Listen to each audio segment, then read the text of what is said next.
түсе беріңдер.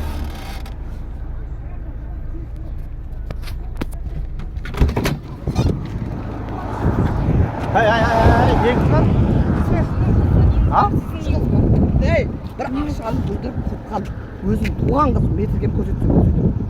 Шынымен айтпадым. Адам өз қызын ұра береді. Ұра бере ма? Иә. Тәрбиелеу үшін ұрады. Сен жүрасың. Тәртіпсіз болса ше. Олмай бала-шағам онда болмайды. Мен де бала-шағам сондай болған уақытта. Бет ауыздың бәрін. Қош. Ол мен қолмен ұрып аттым.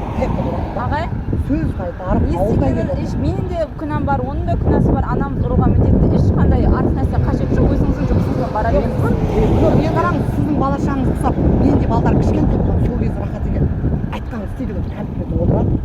Үйге барып сөйлесеңіз көшеде ят. Онда сен қайтып өтіп коллеге барып уақыт болмай жатыр.